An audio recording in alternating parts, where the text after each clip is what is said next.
Bismillahirrahmanirrahim. Kisah Dimam bin Sa'labah radhiyallahu anhu. Di antara peristiwa menarik ialah kedatangan Dimam bin Sa'labah radhiyallahu anhu, seorang diri mewakili kaumnya Bani Sa'ad bin Bakar.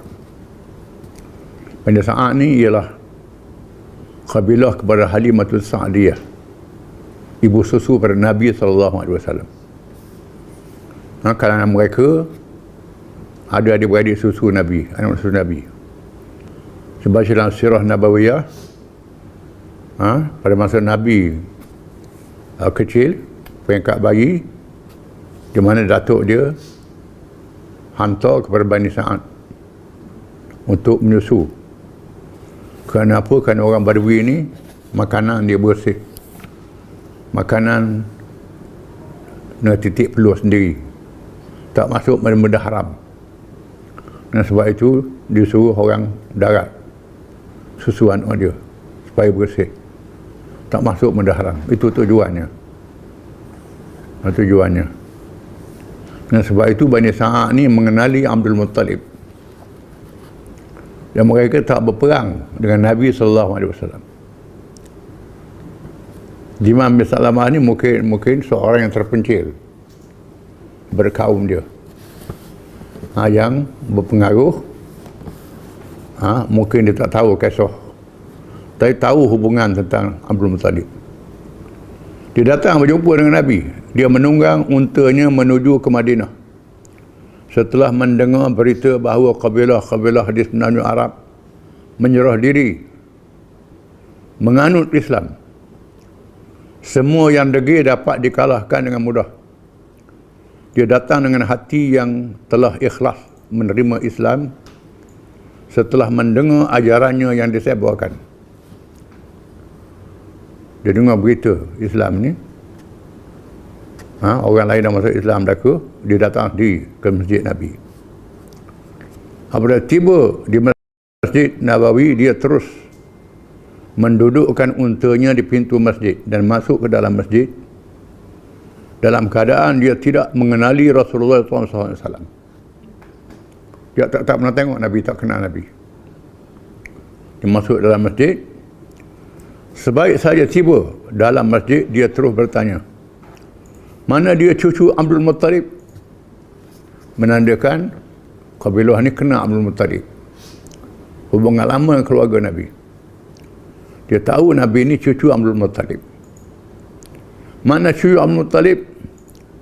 Persahabat terus menunjukkan ke arah Rasulullah SAW yang sedang bersandar dan bertongkakkan sikunya. Nabi bersandar bertongkat siku, berehat dalam masjid. Lalu dia memulakan pertanyaannya kepada Rasulullah SAW dengan berkata, terus tanya, aku ingin bertanyakanmu dan berkasar terhadap pertanyaan dan berkasar dalam pertanyaan, maka janganlah merasa apa-apa terhadapku. Aku nak tanya dan minta maaf lah kalau aku kasar soalan ni. Aku tak tahu adab, mungkin kata dia. Cara dia datang. Sabda SAW, Nabi bersabda, bertanyalah apa yang ada pada dirimu. Aku tidak merasa apa-apa terhadapmu. Sila tanya. Apa-apa nak tanya, aku tak ada terasa apa hati terhadapmu. Tanya apa?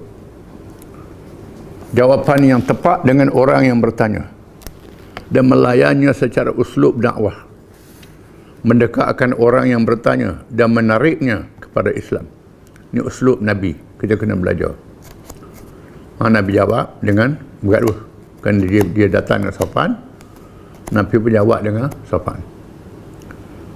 Dimam memulakan soalannya, aku bertanyamu dengan nama Allah, Tuhanmu Tuhan kepada orang yang sebelummu dan kemudian daripadamu. Benarkah Allah telah melantikmu menjadi Rasulnya? Aku dengar berita. Aku nak tanyamu dengan nama Allah. Dengan nama Allah. Dia dah beriman kepada Allah. Dengan nama Allah, aku nak tanyamu. Allah ni Tuhan kepada seluruh manusia sebelummu, sekarang dan akan datang. Betul ke Allah lantikmu jadi Rasul? Sabda Rasulullah SAW, ya Allah Tuhanku, sungguh benar, kata Allahumma na'am. Ya Allah, ya Tuhanku, betul soalanmu itu. Aku dilantik jadi Rasul. Dia meneruskan soalannya.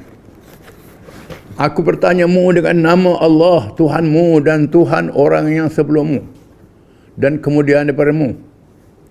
Benarkah Allah menyuruhmu beribadah kepadanya sahaja? Kita tidak boleh menyekutukannya dengan yang lain dan membuang segala Tuhan-Tuhan selain Allah yang telah disembah oleh nenek moyang kita. Membawa ajaran percaya ke Tuhan Allah saja. Tolak syirik. Tolak berhala yang disembah oleh nenek moyang kita.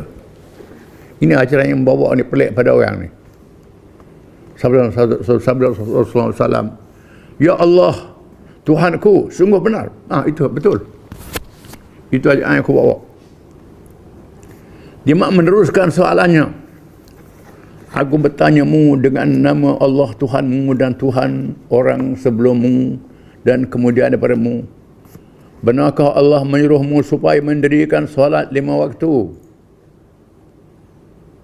Aku dengar dengan demi Allah, dengan nama Allah, musuh sembahyang 5 waktu. Sembahyang 5 waktu.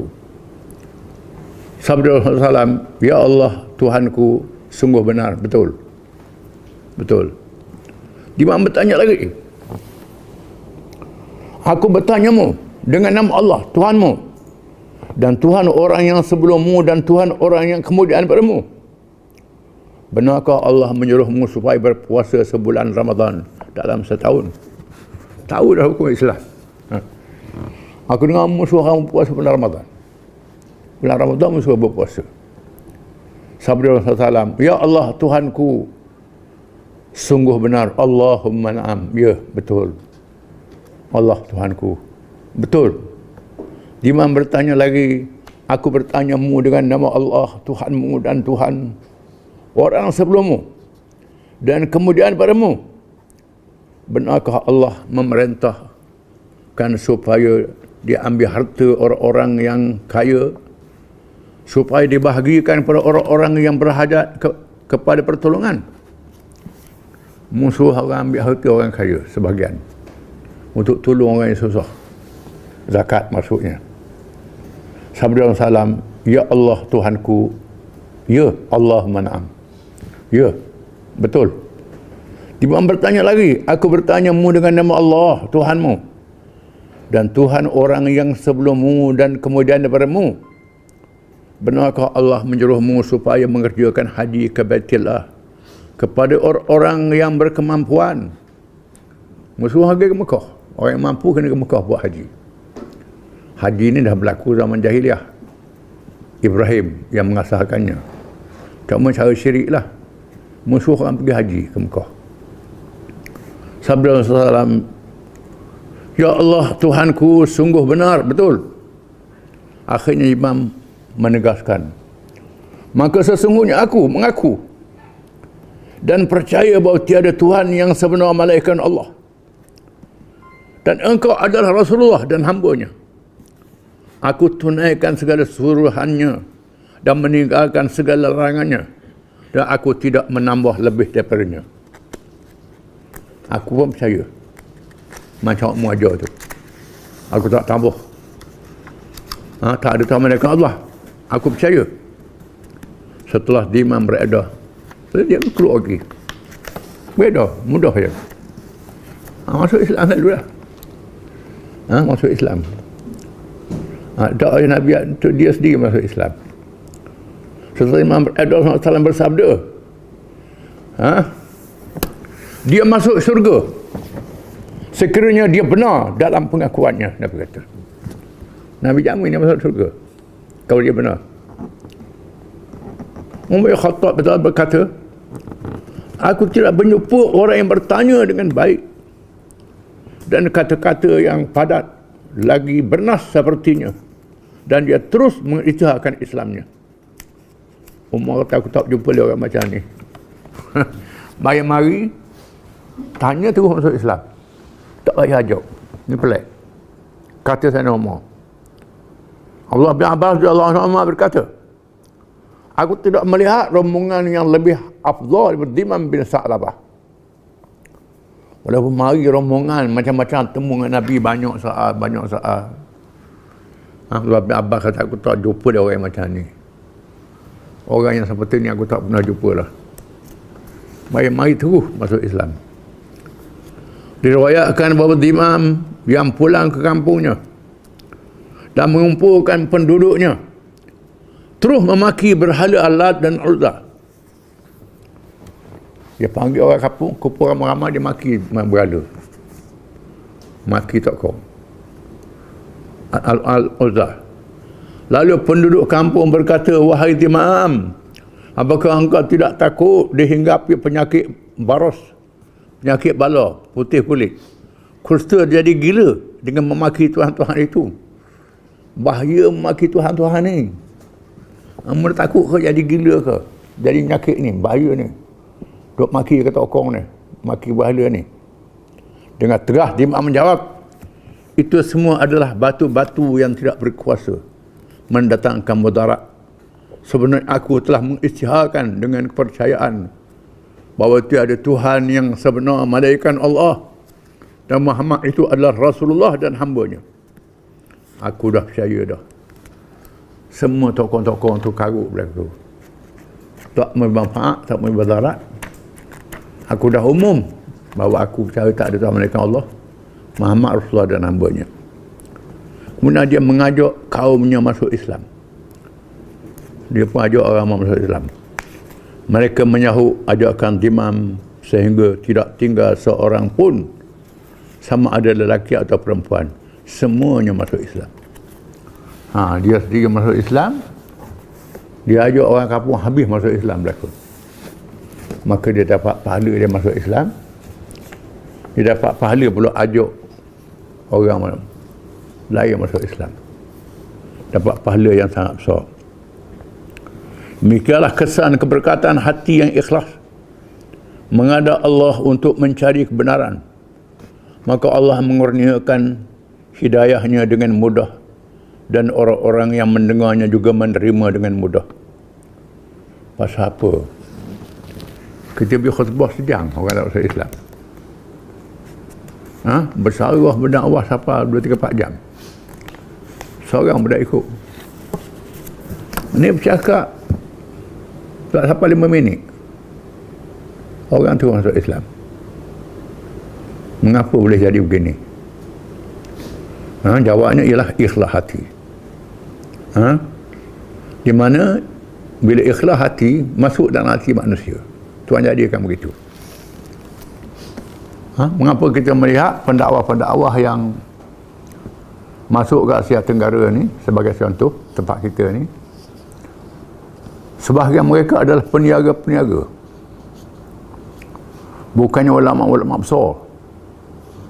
Berniaga, mari berniaga, ajak orang masuk Islam. Raja masuk Islam, rakyat masuk Islam, seluruh Nusantara masuk Islam.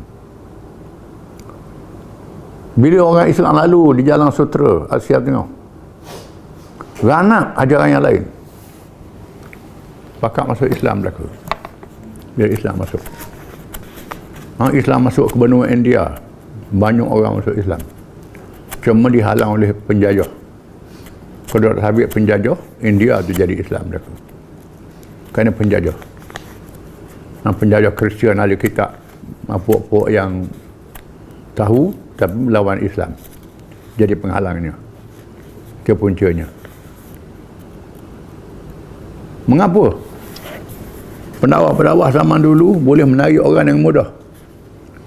Kerana ikhlas hati mereka lebih pada kita. Ikhlas dia lebih menyebabkan seruan mereka masuk dalam hati-hati manusia. Di sini perlunya keikhlasan kepada Allah Ta'ala dalam kerja dakwah ini. Wallahu a'lam.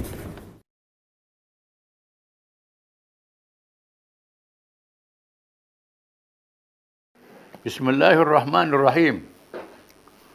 Rombongan Najran. Mereka adalah golongan ahli kitab beragama Kristian. Islam mempunyai sikap yang khusus terhadap penganut Kristian kerana sikap mereka yang tidak kerah terhadap umat Islam. Maka Allah berfirman, "Latajidanna ashaddan nasi adawatan lil ladzina amanu al-yahuda wal ladzina asyraku. Wa latajidanna aqrabahum mawaddatan lil ladzina amanu alladzina qalu inna nasara. Dzalika bi anna minhum qissisin wa ruhbana wa annahum la yastakbirun." Maksudnya, engkau akan dapati manusia yang paling bermusuh terhadap orang-orang yang beriman ialah orang-orang Yahudi dan orang-orang musyrikin. Dan engkau akan dapati orang-orang yang paling hampir dari segi kasih sayang terhadap orang-orang yang beriman ialah orang-orang yang berkata, kami ialah orang-orang Nasara Kristian. Yang demikian dalam kalangan mereka yang terdiri dari kalangan padri-padri dan pendeta-pendeta, dan mereka itu tidak takabur. Quran mendedahkan. Ini surah Al-Ma'idah. Mendedahkan bahawa musuh yang paling besar sekali, yang paling keras terhadap orang Islam, paling bermusuh orang Islam ialah orang Yahudi. Ini nombor satu. Sangat marah ke orang Islam. Sangat bermusuh. Yang kedua, orang musyrikin.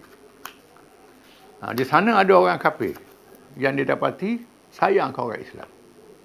Mereka ialah orang Kristian yang terdiri daripada padri-padri dan pendeta-pendeta. Quran mendedahkan. Memang ada padri-padri, pendeta-pendeta. Walaupun dia tak masuk Islam, dia sayang ke orang Islam. Dia hormat ke orang Islam. Ada padri-padri begitu. Itu berlaku. Ayat ni sempena dengan Raja Habasyah, An-Najasyi. Najasyi ni bila rombongan, bila sahabat-sahabat Nabi kena tekan di Madinah, yang kita baca dulu, Nabi suruh sahabat berhijrah ke Habasyah. Raja dia baik. Lalu sahabat pergi berhijrah ke Habasyah. Dua rombongan hijrah ke Habasyah. Kemudian pemimpin musyrikin Mekah Hatta, wakil, jumpa Raja Habasyah, suruh halau orang Islam. Tapi dia kata dia nak siasat dulu. Nak siasat. Dia panggil orang Islam. Kebetulan yang ada itu Ja'far bin Abi Talib radhiyallahu anhu. Sepupu Nabi. Dia tanya apa dia Islam. Dan Ja'far baca Quran. Bila dengar Quran, menangis dia. Kosong. Padri-padri ini menangis kerana dengar apa disebut dalam Quran. Dan mengatakan apa Quran sebut ini adalah betul. Raja Habasyah masuk Islam pada akhirnya. Dan di sana terdapat orang Kristian yang begitu. Walaupun dia tak masuk Islam, dia tahu Islam ni ada kebenarannya. Najran merupakan kawasan Yahudi, tahu juga kebenaran, tapi hasad dengki dia lebih kuat sangat. Dan di sana ada orang Kristian yang dipengaruhi oleh Yahudi, iaitulah puak-puak Zionis, yang masuk Zionis, ada Kristian. Najran merupakan kawasan yang luas, yang terdiri daripada 100 kampung. Letak 100 kampung ni zaman dulu besarlah. Letaknya 7 marhalah daripada Mekah, mengikut perhitungan zaman dahulu. Kalau musafir 2 marhalah. Dan mazhab Syafi'i 2 marhalah. Ini 7 marhalah. Jadi 2 kali 3 campur 1 lagi perahu. Jadi kira berapa kilometer? Lebih kurang sini ke Kuala Lumpur lah. Lebih kurang begitulah. Daripada Madinah. Dan lebih jauh daripada Madinah. Salah satu kampungnya berlaku peristiwa Ashabul Ukhdud yang dikisahkan oleh Al-Quranul Karim.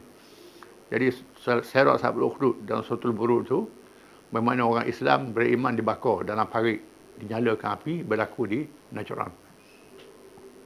Penduduknya yang menganut agama Kristian itu dipimpin oleh mereka yang mendapat habuan daripada kerajaan Rom Timur Bizantin, yang menjadikannya sekutu dalam pertarungan kuasa besar dunia itu dengan Parsi. Pendapatan keuangan sogokan daripada Rom dan penganut Kristian setempat yang menyumbang mengikut agama mereka menyebabkan pemimpin-pemimpin agama dan masyarakat tidak mahu menganut Islam, seperti kabilah-kabilah Arab yang lain, termasuk belah Kristian di sebelah utara semenanjung Arab. Kerana dapat duit dari Rom, tak jadi nak masuk Islam. Boleh duit. Sebab duit mereka. Tahu Islam itu betul, tapi bila dapat duit, tak ikut Islam. Apabila kekuatan Yahudi dimusnahkan dan kumpulan musyrikin Arab mula menyerah kalah dengan kedatangan rombongan yang berduyun-duyun menganut Islam dan yang degil tidak mampu lagi menghalang kemarahan Islam. Walaupun kalangan orang Arab Kristian yang tidak bernaung di bawah kerajaan Bizantin tidaklah pula berperang dengan Rasulullah SAW. Di antara mereka ialah Najran yang tinggal di selatan semenanjung Arab, mempunyai penganut dan pengaruh yang besar jumlahnya. Tetap menjadi saudara sasaran dakwah dan tidak harus dibiarkan. Dalam keadaan sesat kerana Al-Quran diturunkan dalam bahasa mereka dan wajib disampaikan kepada seluruh manusia. Rasulullah SAW mengutus surat kepada mereka. Walaupun Kristian ini bersikap tak bermusuh, tak berperang, tapi tak mahu masuk Islam, mereka adalah orang Arab. Tapi kewajipan dakwah kena beritahu Islam kepada mereka. Masalah mereka tak mahu masuk Islam, cerita lain. Ajak mereka masuk Islam dulu. Nabi tulis surat pada mereka. Suruh sahabat tulis surat. Berbunyi, Bismi ilahi Ibrahim wa Ishaq wa Yaqub. Min Muhammadin Nabi Rasulillah ila Asquf. Najran wa ahla Najran.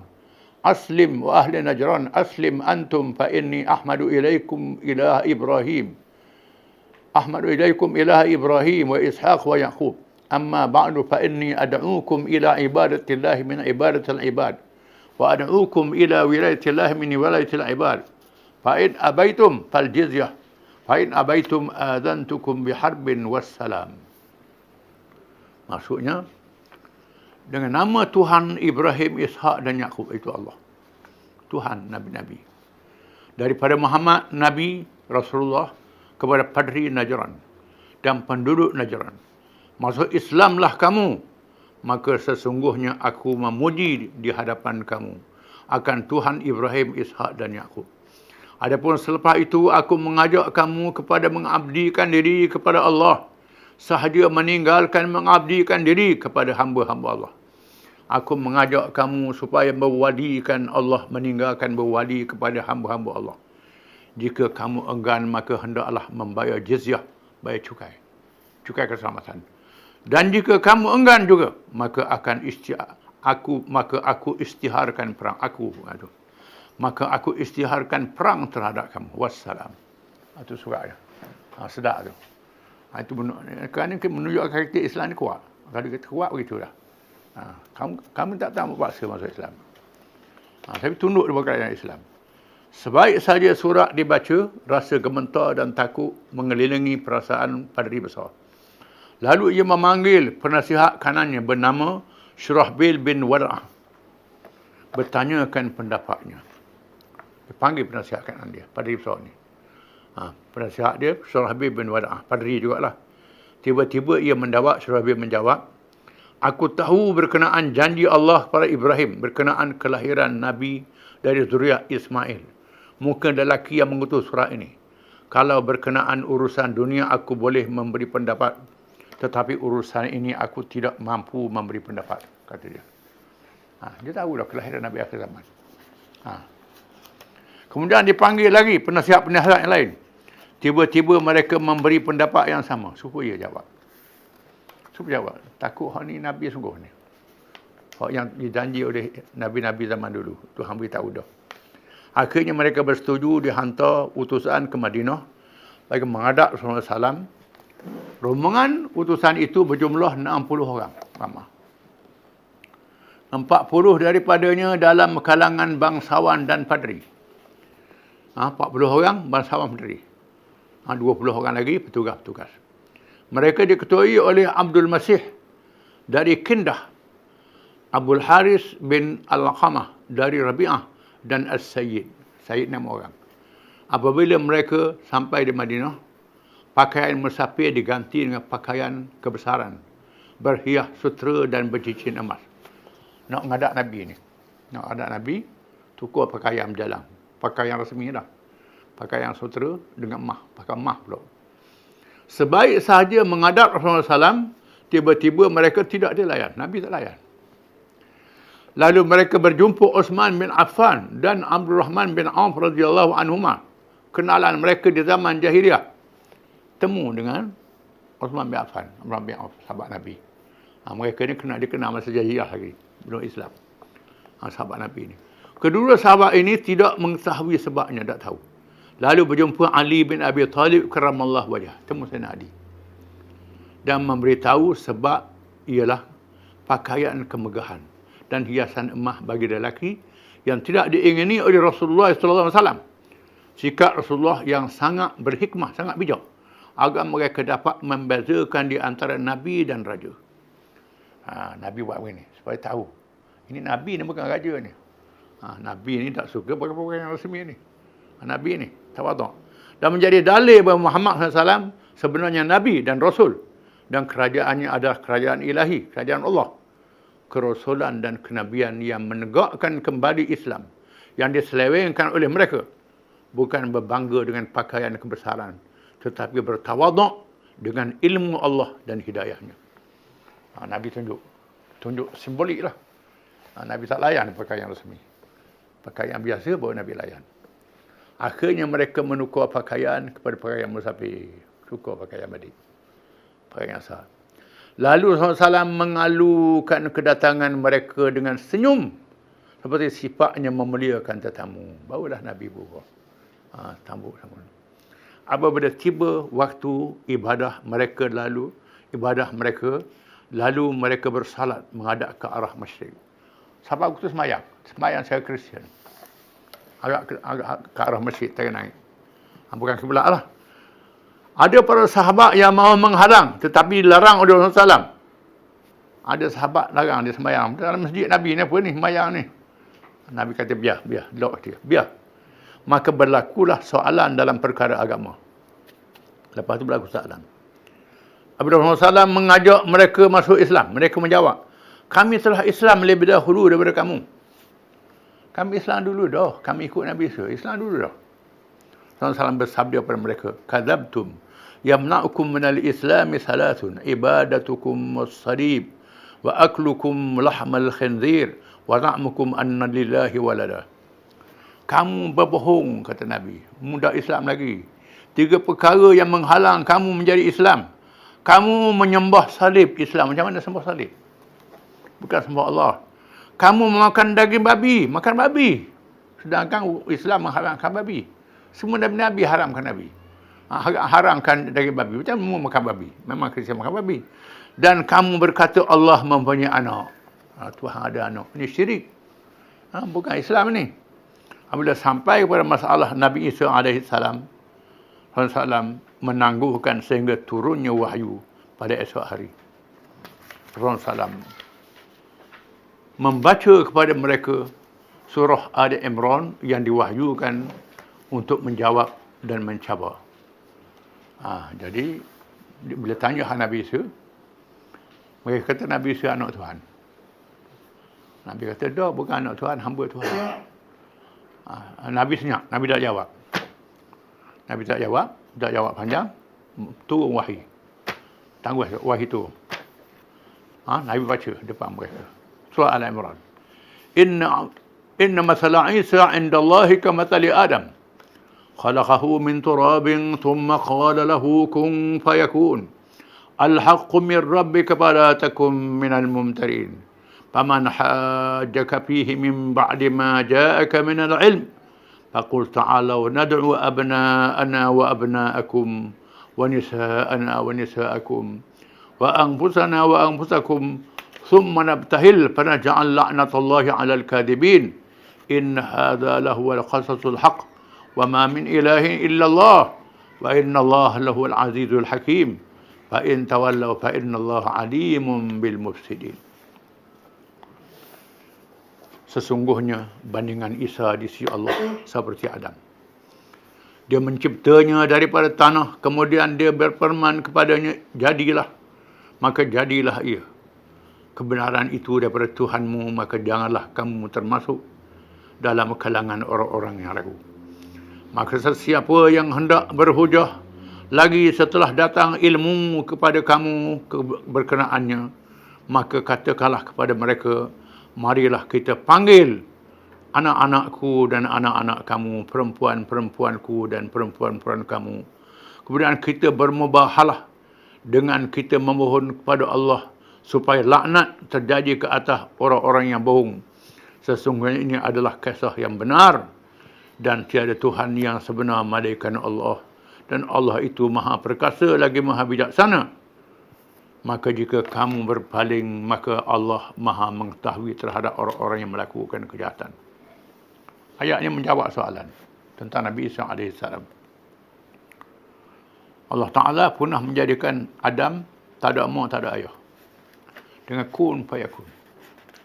Allah Ta'ala jadikan Hawa dengan tidak ada mak, dia Nabi Adam, dengan kun fayakun, jadi. Begitu Allah Ta'ala nak jadikan Isa dengan tidak ada ayah, ibunya sahaja. Allah Ta'ala nak tunjuk kekuasaan dia. Dalam keadaan Nabi Isa dicipta dengan tidak ayah, tak bersetubuh, tak berkahwin, tak apa-apa. Dan buktikan lagi, Nabi Isa bercakap ketika masih bayi, beritahu dia ni hamba Allah, dia jadi Nabi. Mereka saya bercakap dah, beritahu. Ini mukjizat, disebut dalam Quran, kisahnya. Ayat-ayat ini menjawab soalan mereka, dan apabila mereka tidak mahu beriman, lalu dicabar bermubahalah. Bila tak percaya juga, ajak mubahalah. Supaya Allah menurunkan laknat ke atas sesiapa yang bohong.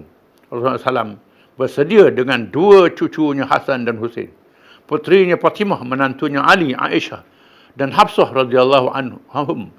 Tiba-tiba mereka meminta tangguh untuk berbincang sesama mereka. Nabi ajak mubahalah. Mubahalah ni makna, aku ajak isteri aku, anak aku, cucu kamu, ajak isteri kamu, kita kul sepak, ya Tuhan aku turunkan laknat siapa yang bohong kalangan kita. Dia minta tangguh, takut dia. Dalam mesyuarat dalam kalangan pemimpin agama dan masyarakat itu, padri besar mereka menasihatkan jangan bermubahalah.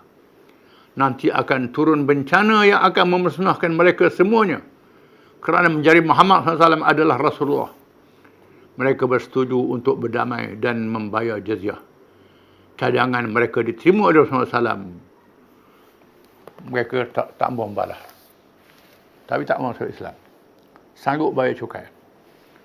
Maka ditulis perjanjian yang disaksikan oleh para sahabat radhiyallahu anhum, yang mewajibkan mereka membayar jizyah, bayar cukai keselamatan, dan menunaikan beberapa syarat yang lain yang mewajibkan mereka tidak bermusuh dengan negara Islam, tidak mengganggu dakwah dan penganut Islam, dan dalam masa yang sama Islam memberi jaminan keadilan dan perlindungan, menganut dan beramal dengan agama mereka, dan menjalani kehidupan dengan keperluannya.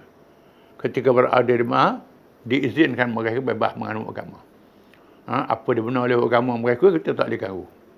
Mereka bayar jizyah, bayar cukai keselamatan, jaga keamanan dia. Ketika berada di Madinah, mereka bertengkar dengan orang-orang Yahudi. Temu aja balah Yahudi pula, Kristian ni, yang berkata bahawa Nabi Ibrahim AS adalah penganut agama Yahudi. Mereka pula berkata Nabi Ibrahim adalah penganut agama Kristian. Yahudi kata Ibrahim ni Yahudi, pokok dia kata tak, Yahudi Ibrahim ni Kristian. Lalu Allah menurunkan firman-Nya, Ya ahlal kitab lima tuhajjuna fi Ibrahim wa ma unzilatit Taurat wal Injil illa min ba'dih afala ta'qilun. Ha antum haula'i hajattum bima lakum bihi ilm falima tuhajjuna fima laysa lakum bihi ilm wallahu ya'lamu wa antum la ta'lamun. Ma kana Ibrahim yahudiyan wala nasraniya walakin kana hanifan muslima wa ma kana minal musyrikin. Inna awlan nasi bi Ibrahim alladhina ittaba'uhu hadha an-nabiy walladhina amanu wallahu waliyyul mu'minin. Wahai ahli kitab Yahudi dan Nasrani, kenapa kamu bertengkar berkenaan Nabi Ibrahim? Yahudi kata Ibrahim Yahudi, Kristian kata Ibrahim Kristian. Padahal tidaklah diturunkan Taurat dan Injil itu malaikat selepasnya. Ibrahim dulu padamu lagi. Taurat Injil ini turun lepas Ibrahim. Ibrahim ni Yahudi tidak, Kristian pun tidak. Adakah kamu tidak berakal? Ingatlah kamu ini orang-orang bodoh. Kamu telah memajukan bantahan tentang perkara yang kamu ada pengetahuan. Yang kamu ada pengetahuan mengenainya. yang kamu tidak ada pengetahuan. Bukan ada pengetahuan ni. Salahnya. Tentang pada kamu yang tidak ada pengetahuan mengenainya yang diterangkan perihal di dalam kitab Taurat. Sebabnya fima laysa lakum bi ilm. Laysa makna tidak ada pengetahuan. Tidak ada pengetahuan. Yang diterangkan kepada perihalnya kitab Taurat, maka mengapa kamu membuat bantahan tentang perkara yang tidak ada pula pada kamu sedikit pengetahuan pun bersabit dengannya. Dan ingatlah Allah mengetahui hakikat yang sebenarnya, sedang kamu tidak mengetahuinya. Bukankah Nabi Ibrahim itu seorang pemeluk agama Yahudi, dan bukanlah dia seorang pemeluk agama Kristian, tetapi dia seorang yang tetap di atas dasar tauhid sebagai seorang Muslim yang taat dan berserah bulat-bulat kepada Allah. Dan dia pula bukanlah dari orang-orang musyrik. Sesungguhnya orang-orang yang hampir sekali pada Ibrahim dan berhak mewarisi agamanya ialah orang-orang yang mengikutinya. Dan juga Nabi Muhammad ini serta orang-orang yang beriman, umatnya iaitu umat Islam. Dan ingatlah Allah ialah pelindung dan penolong sekalian orang-orang yang beriman. Ibrahim tidak Yahudi, tidak Kristian, tidak musyrikin. Ibrahim seorang Islam. Yang boleh berhak dengan Ibrahim Muhammad SAW. Semua Nabi-Nabi adalah Islam, bukan Yahudi, bukan Kristian. Mengikut riwayat Ibnu Katsir dan lain-lain, setelah menerima surat, mereka bertolak pulang. Surat perjanjian. Mereka bayar jizyah, bayar cukai, tak masuk Islam. Mereka balik. Dalam perjalanannya, tiba-tiba unta dan ditunggangi oleh seorang bernama Bishr bin Muawiyah, saudara sesuan Abu Harsah. Padri besar, mereka tergelincir. Dalam perjalanan, unta adik-adik susu kepada padri besar, Bishr bin Muawiyah adik susu dia, gelincir, rebah unta ni. Lalu dia berkata, celaka si dia yang jauh itu, Muhammad SAW. Celaka si dia ni Muhammad ni. Al-Hadis kata, celaka sungguh Muhammad ni. Dia jauh tu. Dia maki Nabi. Unta dia gelincir. Celaka Nabi. Abu Harithah berkata, awak yang celaka. Awak yang celaka. Awak telah mencela seorang Nabi yang menjadi Rasul. Dia tahu pula. Awak cela seorang Nabi jadi Rasul. Ucapan ini memberi kesedaran kepada Bishr. Bishr pun sihir. Bishr tadi. Dia terus berpusing untuk pulang semula ke Madinah. Pusing balik ke Madinah semula. Apa yang jelas bagi Bishr bahawa tindakan tidak masuk Islam itu adalah semata-mata kerana memelihara kedudukan dan harta yang disumbangkan oleh kerajaan Kristian Rom Timur dan penganut-penganut Kristian yang melantik mereka menjadi padri. Kerana pitih. Dapat duit daripada kerajaan Rom. Tak boleh masuk Islam. Pada tahu Muhammad dan Rasulullah semua. Kalau masuk Islam, semua kedudukan itu akan hilang. Hilang jabatan lah kalau masuk Islam. Ini sebabnya. Rahsia dia sebalik sikap pembesar dan padri tadi lebih meyakinkan lagi Bishr untuk meninggalkan saudara dan kaumnya. Tinggal anak beranak. Tinggal kaum dia. Bagi menghadap Rasulullah SAW dan mengisytiharkan keislamannya masuk Islam. Bishr menganut Islam dan terus bersama Rasulullah SAW sehingga wafatnya baginda. Wafat. Duduk di Madinah tu sampai Nabi wafat. Dan mengakhiri hayatnya dengan mati syahid dan satu medan peperangan. Ikhlas dia ni. Pengajaran bukan ajaran. Banyak pengajaran yang boleh diambil daripada peristiwa kunjung rombongan ajaran menemui Rasulullah SAW dari aspek fiqh harakah Islamiyah. Terutamanya mereka adalah kalangan ahli kitab yang paling mengetahui berkenaan kedatangan Rasulullah SAW. Kerana perkara ini disebut dalam kitab Injil dengan terang dan nyata. Mereka pula hampir dengan kota Mekah. Serta berbangsa Arab dan berbahasa Arab. Quran dalam bahasa mereka. Nabi juga bangsa Arab sama dengan mereka. Kabilah lainnya. Namun demikian mereka juga menjadi sasaran dakwah Islam yang terpaksa dilayan dengan uslub dakwah yang perlu dilaksanakan. Namun Nabi tak paksa.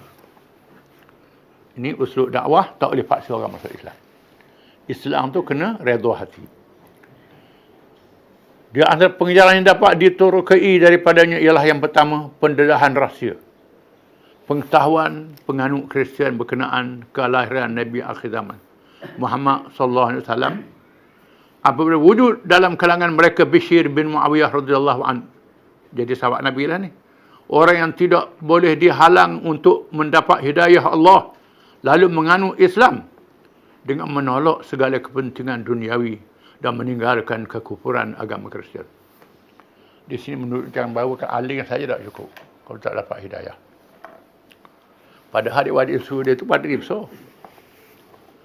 Tahu Muhammad Rasulullah. Dia lebih alim, lebih cik lagi. Tapi tak masuk Islam. Kerana tak dapat hidayah. Di sini perlunya tiap-tiap rakaat semayang, ihdinas siratal mustaqim. Orang alim, Nabi, siapa-siapa dia pun tak boleh tinggal baca Fatihah dalam semayang. Dalam semayang, dalam Fatihah tu, ihdinas siratal, tunjuklah kami jalan yang sebenar. Minta hidayah daripada Allah. Ada orang alim, tak dapat hidayah. Iblis. Bukan saja alim, cerdik pula. Tengok syurga neraka. Boleh cakap dengan Allah Ta'ala. Cakap dengan Tuhan. Dalam Quran tu disebut Iblis berdialog dengan Allah Ta'ala. Tuhan katakan dia jawab. Kita tak ada cakap dengan Tuhan. Tiba-tiba, Iblis kafir. Kerana takabur, sombong. Tak terima Tuhan tugas Nabi Adam jadi khalifah di bumi. Tak terima. Iblis tak layak dapat hidayah. Kisah ni menunjuk pada kita bahawa Islam ni tak cukup dengan ilmu saja, memerlukan hidayah daripada Allah. Orang yang hidup zaman Nabi, sekali dengan Nabi, tengok Nabi dengan mata, bergaul dengan Nabi, seperti Abu Jahal, Abu Lahab dan lain-lain. Tengok perangai Nabi, akhlak yang mulia. Dengar Nabi, kelih Nabi, seorang yang bijak, yang baik akhlaknya. Tak jadi masuk Islam. Tak dapat hidayah. Kita duduk jauh ni, jumpa bila dengan Nabi? Tak pernah tengok. Tengok cerita saja. Orang beritahu je. Masuk Islam. Ini hidayah daripada Allah. Kita cukup. Yang kedua, halangan pangkat dan kebendaan untuk menerima kebenaran. Apabila ianya dijadikan matlamat hidup, sanggup meredah neraka dan turun ke dalamnya. Tetapi takut mendapat seksa dunia dengan menolak mubahalah dan menolak Islam. Bila Nabi sabu ajak mubahalah, Tuhan turun laknat pada siapa yang bohong. Tolak mubahalah. Tolak mubahalah ni kan takut kena laknat atas dunia. Tapi tak masuk Islam, masuk neraka. Jadi lebih dunia pada akhirat. Ini dia. Begitulah mereka yang pentingkan pangkat kedudukan. Kadang-kadang agama duduk belakang. Pangkat dulu. Benda dulu. Agama belakang. Ini menyebabkan rosaknya manusia. Ini contoh dan pengajaran. Bagaimana padri-padri Najran ni, kerana dunia, kerana dapat habuan dari Rom, sanggup tak masuk Islam. Padahal tahu Islam tu betul. 3 Rasulullah SAW tidak memaksa mereka masuk Islam. Kerana Islam yang sebenar mestilah berasaskan iman yang ikhlas. Adapun paksaan hanyalah melahirkan nifak, munafik, pura-pura. Yang lebih berbahaya daripada kufur yang nyata. Tak boleh paksa. La ikrah fiddin. Apa anta tuktur nas? Adakah kau nak paksa manusia masuk Islam? Tak ada paksaan dalam agama. Tuhan kata tak boleh paksa orang masuk Islam. Islam ni mestilah dengan hati yang ikhlas, dengan reda hati. Kalau kita paksa orang masuk Islam, ni masuk Islam kerana takut, hati tak Islam. Orang panggil munafik. Munafik ni membahayakan masyarakat Islam. Jadi ejen musuh. Jadi alat musuh, merosakkan. Duri dalam daging. Gunting dalam lepatan masyarakat Islam. Dengan sebab itu, masuk Islam mesti dengan rela.